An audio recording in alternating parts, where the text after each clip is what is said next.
हिम्मत वाला के बाद ऑडियंस पर श्रीदेवी और जितेंद्र की जोड़ी का ऐसा जादू चला कि आने वाले 3-4 सालों में दोनों की एक साथ जानी दोस्त, जस्टिस चौधरी, मवाली, अक्लमंद, तोहफा, बलिदान, औलाद, सुहागन, घर संसार, धर्म अधिकारी जैसे तकरीबन 16 फिल्में रिलीज हुई। 13 फिल्में सुपरहिट हुई तो आग और शोला, हिम्मत और मेहनत और सरफरोश जैसे 3 फिल्में फ्लॉप भी हुई। इन सभी फिल्मों की हाईलाइट ये रही कि ये सारी फिल्में तमिल और तेलुगु की रीमेक थी। जितेंद्र के अलावा राजेश खन्ना भी सदर्न फिल्म मेकर्स के पसंदीदा एक्टर्स में से एक थे और श्रीदेवी की जोड़ी को उनके साथ नया कदम, मकसद, मास्टर जी और नजराना जैसे फिल्मों में दर्शकों ने दिल से एंजॉय किया।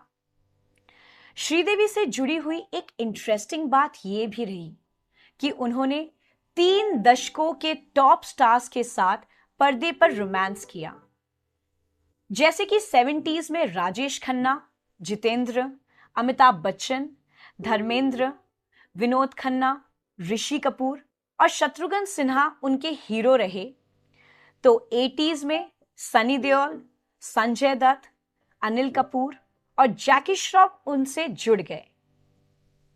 उसके बाद 90s में शाहरुख, सलमान और अक्षय कुमार की नायिका के तौर पर भी वो स्क्रीन शेयर करते दिखाई दिए।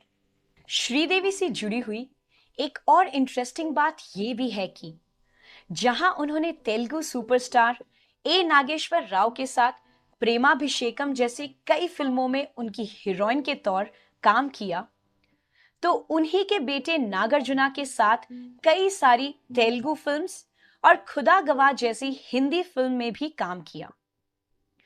इसी तरह वो धर्मेंद्र के साथ वतन के रखवाले और फरिश्ते में नजर आए, तो सल्तनत, चालबाज, निगाहें और जोशीले में सनी के साथ स्क्रीन शेयर किया।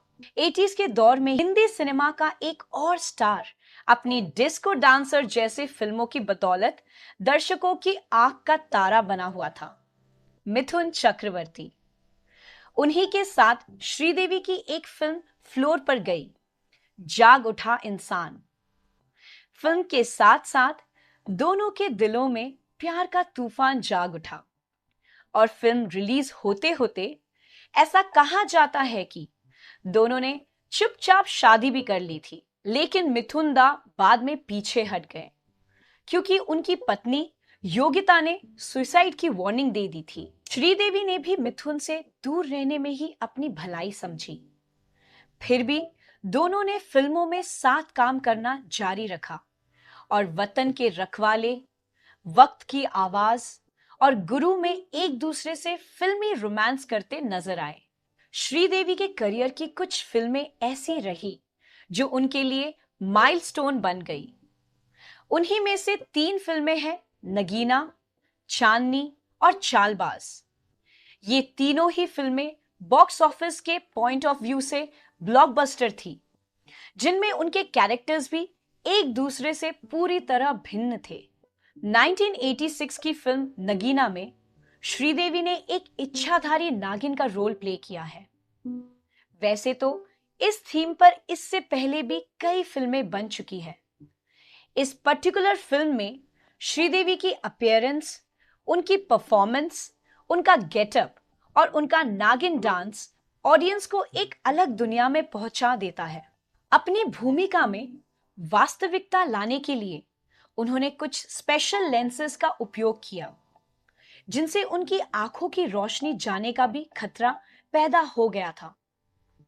बार बार लेंस चेंज करते रहने से उनकी दृष्टि पर बुरा प्रभाव पड़ने लगा था, जिसके लिए डॉक्टर ने उन्हें वार्निंग दे रखी थी कि लेंस बदलते रहने से उनकी आंखों की रोशनी हमेशा के लिए जा सकती है। नगीना का रोल श्रीदेवी से पहले जया प्रदा को ऑफर किया गया था, लेकिन इसी कॉम्प्लिकेशंस के चलते उन्होंने फिल्म को रिजेक्ट कर दिया था। फाइनली फिल्म में श्रीदेवी की एंट्री हुई और अपनी बेजोड़ अदाकारी के दम पर उन्होंने फिल्म फेयर स्पेशल अवार्ड पर अपना कब्जा जमाया। श्रीदेवी की दोहरी भूमिका वाली फिल्म चालबाज 1972 की फिल्म सीता और गीता की रीमेक बताई जाती है, जिसमें हेमा मालिनी ने डबल रोल प्ले किया था और उनके को स्टार्स थे धर्मेंद्र और संजीव कुमार।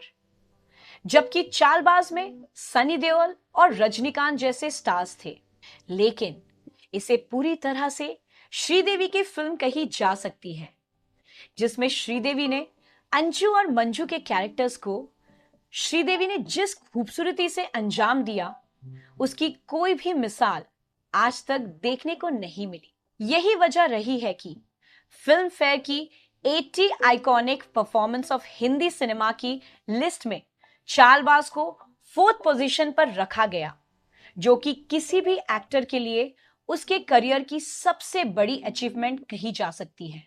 चालबाज 1989 की दूसरी बिगेस्ट ब्लॉकबस्टर फिल्म साबित हुई थी।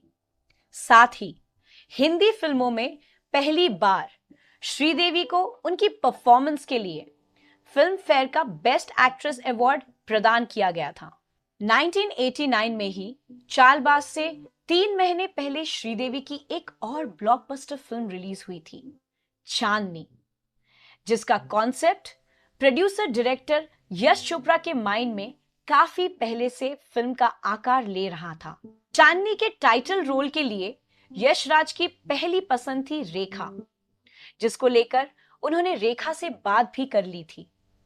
लेकिन उसके मेन लीड के लिए जब ऋषि कपूर को फाइनल किया गया, तो रेखा को लेकर यश चोपड़ा के मन में एक सवालिया निशान खड़ा हो गया, क्योंकि ऋषि कपूर और रेखा की जोड़ी को ऑडियंस शायद उतना पसंद ना करती, जबकि श्रीदेवी के साथ 2 साल पहले ही रिलीज हुई ऋषि कपूर की फिल्म नगीना बॉक्स ऑफिस पर धूम मचा चुकी थी। फाइनली यश चोपड़ा ने डिसाइड कर लिया कि उनकी चांदनी रेखा नहीं श्रीदेवी होगी, और जब 1989 में चांदनी रिलीज हुई, तब यश राज को रियलाइज हुआ कि उनका फाइनल डिसीजन कितना सही था।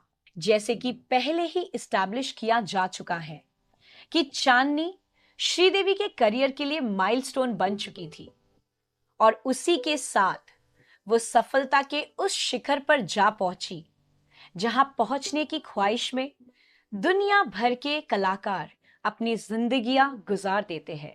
चांदनी के लिए भी श्रीदेवी को film fair best actress award का नॉमिनेशन मिला था।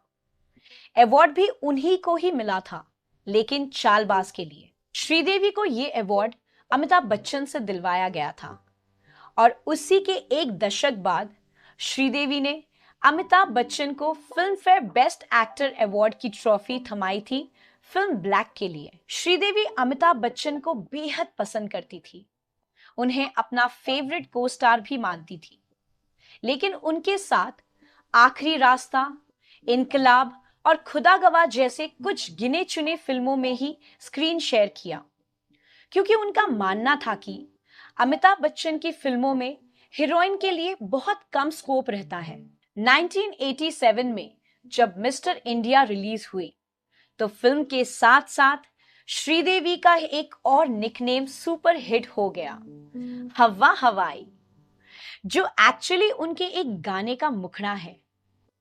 लेकिन उन्होंने उस गाने पर जिस ढंग से परफॉर्म किया है, वो उनकी स्टाइल बन गई, और बाद में लोग उन्हें हवा हवाई कहने लगे।